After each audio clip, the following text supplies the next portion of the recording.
منم بیت المقدس خانه پاک، منم آن قبله مجروح و غمناک.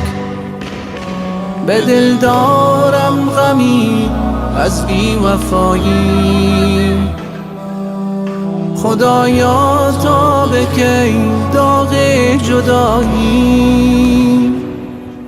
منم در بین صهیونی گرفتار، بدون غمگسار و یاور و یار.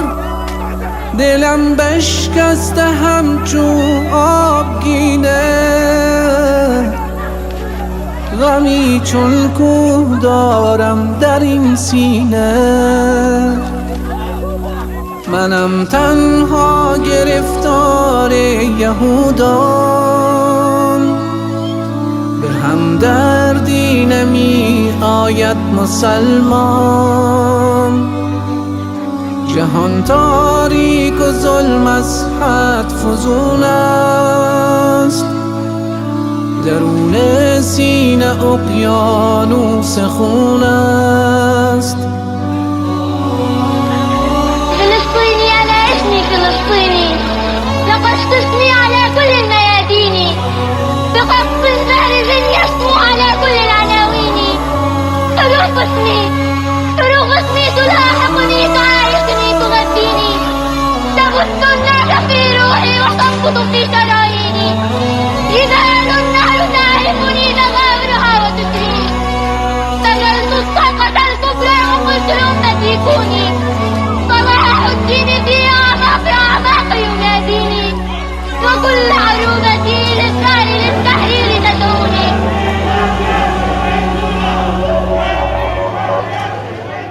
سیاهی در سیاهی نقش بسته، ز اعمال یهود ناخجسته. نمی آید صدای غرش شیر، نمی بینم به جز شبهای دلگیر. خدایا عزت دین را فزون کن، ز دلها حب دنیا را برون کن. میان مسلمین وحدت بیفزا، صفا و سطوت و غیرت بیفزا. جهان را پر ز نور دین بگردان، پر از بوی خوش آیین بگردان.